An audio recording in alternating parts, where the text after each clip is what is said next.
ہمارے موضوعات میں سے جو موضوع جس پر آج گفتگو کریں گے وہ میلاد مصطفیٰ صلی اللہ علیہ وآلہ وسلم کا ثبوت قرآن سے۔ اس پر کچھ گفتگو پہلے ہو چکی ہے، اس کا دوسرا حصہ آیت میلاد سے نئے استدلال، اس پر گفتگو کرنا باقی تھا۔ سوچا کہ آج ان نئے استدلال سے آپ کو روشناس کروایا جائے، تاکہ جب بھی میلاد مصطفیٰ صلی اللہ علیہ وآلہ وسلم کا موسم آئے تو آپ قلب و روح سے حضور کی ولادت کی خوشی منا سکیں۔ میں نے جو سورہ یونس کی آیہ کریمہ تلاوت کی، اس آیت کو کم و بیش ہر خطیب ان دنوں خطبہ میں تلاوت کرتے ہیں۔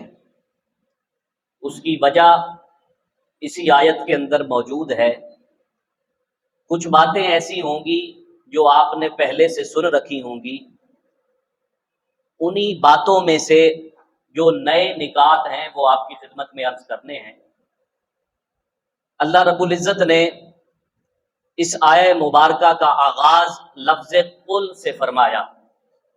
قل کا معنی مطلقاً کہہ دیجئے، فرما دیجئے، جیسے قل هو اللہ احد کہا، جیسے قل اعوذ برب الفلق کہا، جیسے قل اعوذ برب الناس کہا۔ اسی طریقے سے اس آیت کی ابتدا بھی لفظ قل سے کی گئی۔ اور غور کرنے کی بات یہ ہے کہ جب بھی اللہ رب العزت اپنے کلام میں لفظ قل کا استعمال فرماتے ہیں، اس سے مراد ہی یہ ہوتا ہے کہ آگے کوئی بڑی خاص بات آنے والی ہے۔ اب قل کا معنی ہے فرما دیجئے، حالانکہ سارا قرآن اللہ نے ہی فرمایا ہے، سارا قرآن اسی کا فرمان ہے، لیکن اس کے باوجود بھی جب کسی خاص بات کا اظہار کرنا ہو، جب کسی خاص بات کا اعلان کرنا ہو تو لفظ قل لگا کر اس بات میں وزن پیدا کر دیا جاتا ہے۔ یہ بالکل ایسے ہی ہے جیسے ایک گفتگو کرنے والا آپ سے گفتگو کر رہا ہوتا ہے تو وہ متنبہ کرتا ہے، یہ میری بات غور سے سنیے گا، اس کا مطلب یہ ہوتا ہے کہ آگے کوئی خاص کلام آنے والا ہے۔ تو اللہ رب العزت نے کلام کی ابتدا لفظ قل سے فرمائی، فرمایا قل بفضل اللہ، فرما دیجئے یہ جو اللہ کا فضل ہو گیا اس کی وجہ سے، وبرحمتہ، اور یہ جو اللہ کی رحمت ہو گئی اس کی وجہ سے۔ اب میں واپس آپ کو لفظ بفضل اللہ پر لے کر جانا چاہوں گا، اور جتنا وقت باقی ہے شاید اسی لفظ بفضل اللہ پہ ہی لگ جائے۔ فرمایا قل بفضل اللہ، اے حبیب فرما دیجئے اللہ کی رحمت کی وجہ سے، اللہ کے فضل کی وجہ سے۔ اب ہم نے تلاش یہ کرنا ہے کہ اللہ کا فضل ہے کیا؟ اچھی صحت کا مل جانا یہ بھی اللہ کا فضل ہے، والدین کا حیات ہونا یہ بھی اللہ کا فضل ہے، فصل کا اچھا ہو جانا یہ بھی اللہ کا فضل ہے، بیٹے کا بورڈ ٹاپ کر لینا یہ بھی اللہ کا فضل ہے، اولاد کا نیک ہو جانا یہ بھی اللہ کا فضل ہے۔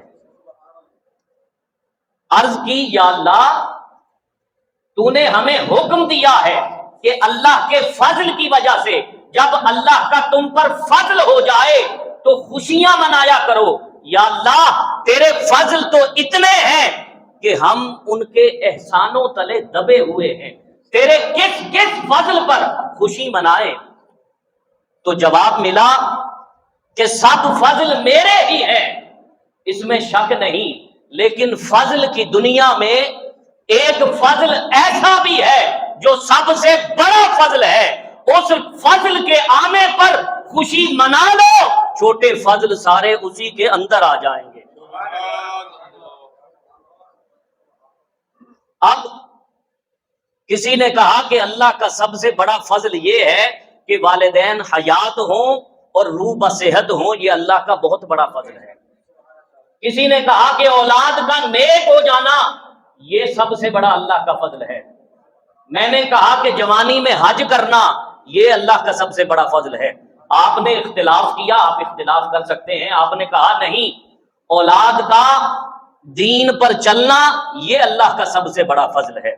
یہاں پر پھر اختلاف ہو گیا، مولا تو نے فرمایا ہے کہ فضل کی دنیا میں تیرا جو سب سے بڑا فضل ہے اس پر خوشی منا لو، یہاں پر تو پھر اختلاف ہو گیا، کوئی کہتا ہے یہ بڑا فضل ہے، کوئی کہتا ہے وہ بڑا فضل ہے، تو ہی بتا کہ تیرا بڑا فضل ہے کون سا۔ اب آئیے قرآن کی سب سے پہلی تفسیر جو تفسیر القرآن بالقرآن، سب سے پہلے درجے کی تفسیر، القرآن یفسرہ بعضہ بعضا، کہ قرآن کی بعض آیات کی تفسیر کرتی ہیں۔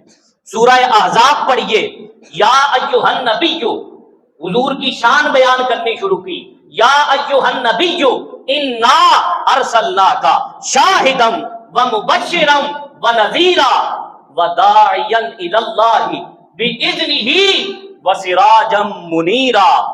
حضور کی شان بیان کرتے کرتے آگے فرمایا وبشر المؤمنین، اور خوشخبری ہو مومنوں کو۔ یہ بھی سوچنے کی بات ہے، نکتے کی بات ہے کہ اللہ نے حضور کی آمد کی خوشخبری صرف مومنوں کو ہی دی ہے۔ وبشر المؤمنین، اور خوشخبری ہو مومنوں کے لیے، بِأَنَّ لَهُم مِّنَ اللَّهِ فَضْلًا كَبِيرًا، کہ میں نے ان میں اپنا بڑا فضل کبیر مصطفیٰ کو بھیج دیا۔ اللہ رب العزت نے حضور کی ذات کو فضل کبیر فرمایا، فضل چھوٹا فضل نہیں، فضل کبیر فرمایا، بڑا فضل۔ کبیرہ کا لفظ استعمال فرمایا۔ کبیرہ کا معنی کیا ہے؟ بڑا۔ ایک لفظ ہم اکبر بھی تو بولتے ہیں، اکبر اور کبیر میں کیا فرق ہے؟ اکبر کا معنی ہوتا ہے سب سے بڑا، اور کبیرہ کا معنی ہوتا ہے بڑا۔ تو اللہ رب العزت نے حضور کو فضل کبیر فرمایا، فضل اکبر کیوں نہ فرمایا؟ اس پر بھی غور کرے ذرا۔ تو بزرگ تشریف فرما ہے، ایک طرف جہاں آپ کو میں خطاب کر کے سنا رہا ہوں، بزرگوں کو میں سبق سنا رہا ہوں کہ اگر اس میں میری کوئی غلطی ہو تو درست بھی فرمائیں گے انشاءاللہ۔ یہ جو کبیرہ کا لفظ ہے یہ فعیل کے وزن پر صفت مشبہ ہے، اور صفت مشبہ جب کسی بھی کلام میں داخل ہوتی ہے تو یہ اس کلام میں دوام کے معنی دیتی ہے۔ جیسے قرآن مجید میں فرمایا انہو هو السمیع البصیر، یہ جو بصیر کا لفظ ہے یہ فعیل کے وزن پر صفت مشبہ ہے، اور اس کا معنی کیا ہے کہ بے شک اللہ سننے والا اور دیکھنے والا ہے۔ عموماً ترجمہ ایسے ہی کیا جاتا ہے، لیکن یہ ترجمہ نامکمل ہے۔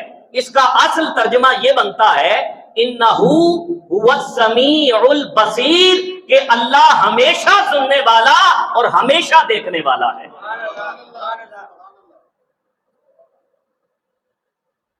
تو صفت مشبہ کی میں بات کر رہا تھا کہ جب صفت مشبہ کسی کلام میں داخل ہوتی ہے تو یہ اس میں دوام کے معنی دیتی ہے۔ اب میں نے کہا کہ کبیر اور اکبر میں کیا فرق ہے؟ سب سے بڑا، اکبر کا معنی ہوتا ہے سب سے بڑا. اب سب سے بڑا بدلتا رہتا ہے. مثلا میں آپ کو آج پوچھوں کہ فیصل آباد میں سب سے بڑا تاجر کون سا ہے، تو آپ ایک نام لیں گے. ممکن ہے 5 سال بعد وہ نہ رہے، کوئی اور بن جائے. تو اللہ رب العزت نے فضلاً کبیرہ کہہ کر یہ دوام کے معنی پیدا کر دیے کہ مصطفیٰ کوئی بھی دور ہو، کوئی بھی دن ہو، کوئی بھی لمحہ ہو، میرے مصطفیٰ سے بڑا کوئی پیدا ہو ہی نہیں سکتا. فضلاً کبیرہ کا یہ معنی ہے. اور مصطفیٰ کتنا بڑا فضل ہے، جو فضل کبیر فرمایا. مصطفیٰ کتنا بڑا فضل ہے. اولاد بھی اللہ کا فضل ہے. اب یہاں پر ایک مثال دینے لگا ہوں. سب ہم اولاد والے بیٹھے ہیں، اولاد بھی اللہ کا فضل ہے. جب باپ دنیا سے چلا جاتا ہے، بیٹا بڑا رنجیدہ ہوتا ہے، بڑا دکھی ہوتا ہے، لیکن باپ کے ساتھ قبر میں نہیں اترتا. دوست بھی اللہ کا فضل ہیں، اچھے دوست بھی اللہ کا فضل ہیں، لیکن زندگی میں انسان 20 گھنٹے جن دوستوں کے ساتھ گزارا کرتا تھا وہ بھی قبر میں نہیں داخل ہوتے، مٹی ڈال کر واپس آ جاتے ہیں. رشتہ دار بھی اللہ کا فضل ہے، رشتہ داروں کا ہونا بھی اللہ کا فضل ہے، لیکن رشتہ دار بھی قبر میں داخل نہیں ہوتے. ہر فضل کی ایک حد ہے. مصطفیٰ کو فضل کبیر اس لیے فرمایا کہ مصطفیٰ وہ فضل کبیر ہے کہ جب سب ساتھ چھوڑ کر مٹی ڈال کر واپس پلٹ آتے ہیں، مصطفیٰ وہ فضل کبیر ہے جو قبر میں بھی تشریف لے آتے ہیں.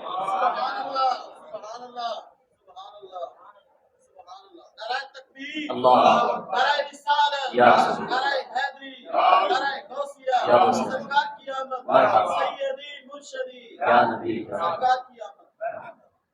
تو مصطفیٰ کو فضل کبیر اس لیے فرمایا کہ جب سب ساتھ چھوڑ کر واپس پلٹ آئیں گے، مصطفیٰ قبر میں بھی تشریف لے آتے ہیں. اور صرف قبر میں ہی نہیں، آپ احادیث مبارکہ پڑھیے، مطالعہ کیجئے تو آپ کو پتہ چلے گا کہ جب حشر کا میدان ہوگا اور باپ بیٹے کو نہیں پہچان رہا ہوگا، بیٹا باپ کو نہیں پہچان رہا ہوگا، کوئی ایک نیکی دینے کے لیے تیار نہیں ہوگا. قرآن کہتا ہے یوم یفر المرء من اخیہ وامہ وابیہ وصاحبتہ وبنیہ. باپ بیٹے کو نہیں پہچانے گا، بیٹا باپ کو نہیں پہچانے گا. ارے اس میدان محشر میں بھی، میدان حشر میں بھی جو آ کر ہمیں تھامے گا وہ فضل مصطفیٰ ہوگا.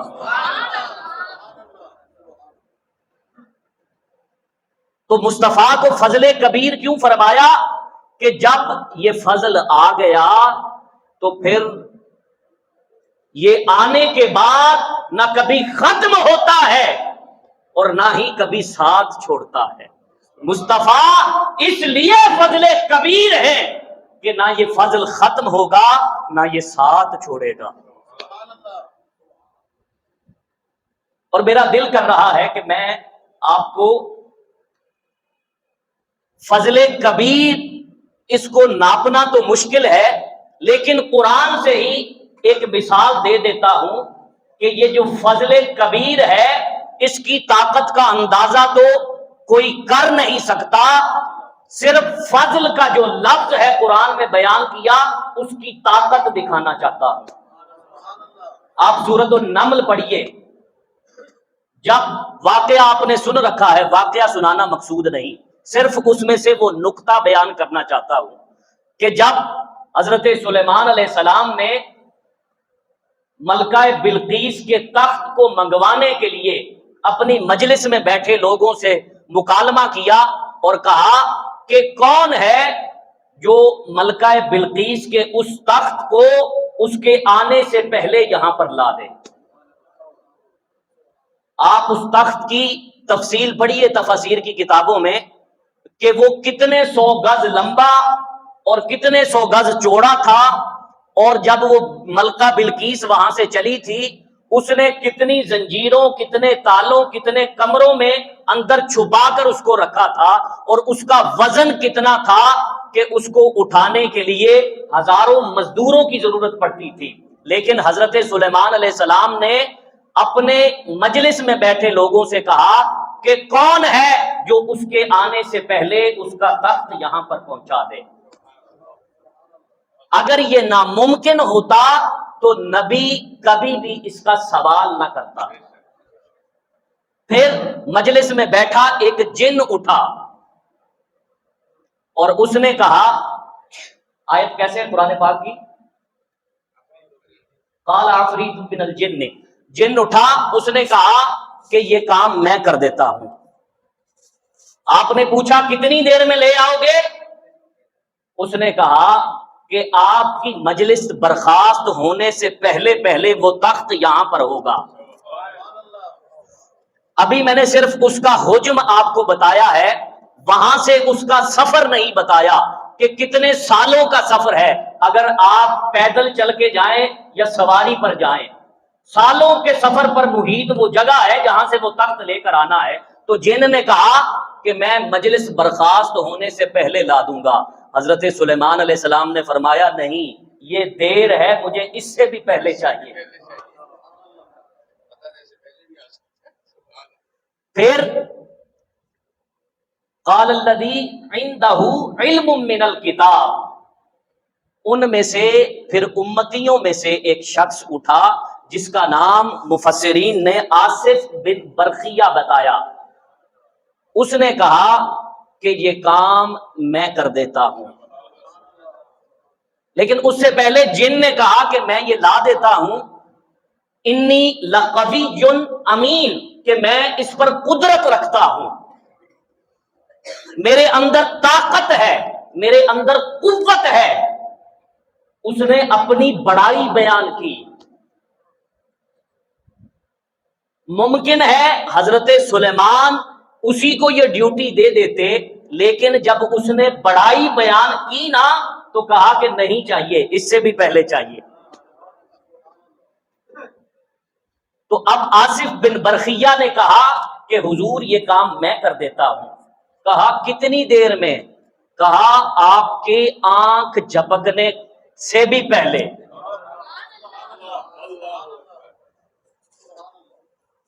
آج ہمیں یہ جو تانا دیا جاتا ہے کہ یہ کرامات کسے کہانیاں ہیں، یہ کرامات کسے کہانیاں ہیں، ہمارا مسئلہ یہ ہے کہ ہم قرآن کو پڑھتے نہیں جیسے قرآن کو پڑھنے کا حق ہے۔ تو اس نے کہا کہ آپ کی آنکھ جھپکنے سے بھی پہلے۔ اب حضرت سلیمان علیہ السلام نے اس کا بھی امتحان لینا چاہا اور کہا تو یہ کام کیسے کرے گا؟ اس نے جواب بڑا خوبصورت دیا۔ کیسے ہے قرآن کی آیت کو؟ نہیں، ھذا من فضل ربی۔ ہاں، اس نے کہا کہ یہ جو کام میں کروں گا یہ اللہ کے فضل، اللہ کا مجھ پر فضل ہے، اس کی وجہ سے یہ کام کروں گا۔ ہاں، میرا لانا اللہ کا فضل ہے۔ اپنی طرف سے نفی کی اور اللہ کے فضل کا اقرار کیا۔ یہی اولیاء کا طریقہ ہے کہ اولیاء کبھی بھی کرامات کا ظہور ان کی نسبت اپنی طرف نہیں کرتے۔ رات میں ایک پروگرام میں تھا تو ہمارا جو دادا پیر خانہ ہے، جو میرے ابا جی قبلہ کا پیر خانہ ہے، پیر جماعت علی شاہ صاحب محدث علی پوری، ان کا ایک واقعہ سنایا خطیب صاحب نے، بڑا لطف آیا وہ واقعہ سن کر۔ کہا کہ پیر جماعت علی شاہ صاحب محدث علی پوری کا ایک مرید تھا، اس کو ڈاکٹروں نے کہا کہ تم اب چند دن کے مہمان ہو، 4 دن ہیں یا 5 دن ہیں تمہارے پاس، لہذا چلے جاؤ۔ گھر والوں کو کہا کہ اس کو گھر لے جاؤ اور اس کی خدمت کر لو۔ جیسے جن مریضوں کو جواب دے دیا جاتا ہے تو ان کو کہا جاتا ہے کہ ان کی خدمت کر لو چند دن۔ وہ جب ہاسپٹل سے نکلے اس نے کہا کہ 4-5 دن رہ گئے ہیں، میں نے گھر جا کے کیا کرنا ہے، مجھے میرے پیر خانے لے جاؤ، میں پیر صاحب کو سلام کراؤں۔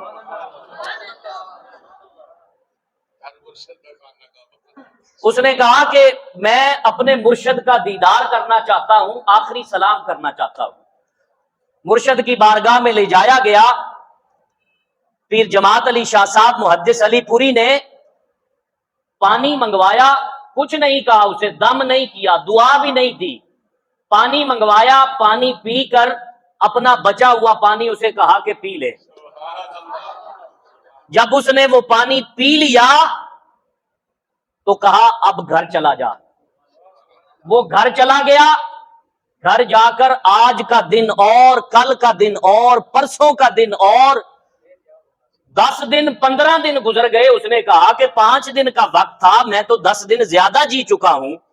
وہ واپس ڈاکٹر کے پاس گیا، اس نے کہا رپورٹیں کرا کے چیک کرتے ہیں۔ رپورٹیں جب آئیں ڈاکٹر کو دکھایا تو ڈاکٹر نے رپورٹیں دیکھ کر کہا کہ اس نام کی بیماری ہسٹری بتاتی ہے کہ تمہیں تھی ہی نہیں۔ ڈاکٹر نے کہا کہ یہ ہوا کیسے، یہ تو بتا۔ کہا کچھ نہیں، میرے مرشد نے نہ دم کیا نہ دعا دی، اپنا جھوٹا پانی مجھے پلایا ہے۔ وہ وہاں سے پلٹا، سیدھا مرشد کی بارگاہ میں آیا، کہا بڑے لجپال ہیں آپ نے کیا کیا ہے؟ آپ نے فرمایا میں نے کچھ نہیں کیا، میں نے صرف اپنا ایک ٹیسٹ کیا ہے۔ کہا اپنا ٹیسٹ؟ اپنے ٹیسٹ سے کیا مراد ہے؟ کہا میں نے حضور سے سن رکھا ہے کہ مومن کے جھوٹے میں شفا ہے، میں یہ چیک کرنا چاہتا تھا کہ میں مومن بھی ہوں یا نہیں۔ اللہ یا نبی۔ تو کہا کہ میں اپنا ٹیسٹ کر رہا تھا کہ میں مومن بھی ہوں یا نہیں ہوں۔ تو یہ اہل فضل تھے، پیر جماعت علی شاہ صاحب محدث علی پوری، یہ اہل فضل تھے۔ تو آصف بن برخیہ، اس کے بارے میں آتا ہے کہ قال الذی عندہ علم من الکتاب، کہ آصف بن برخیہ کے پاس کتاب میں سے کچھ علم تھا۔ جس کے پاس کتاب میں سے کچھ علم ہو اس کے فضل کا تو عالم یہ ہے، اور جو مصطفیٰ اہل کتاب خود ہو اور فضل کبیر بنا کر بھیجے جائیں، ان کی عظمت کا اندازہ کون لگا سکتا ہے؟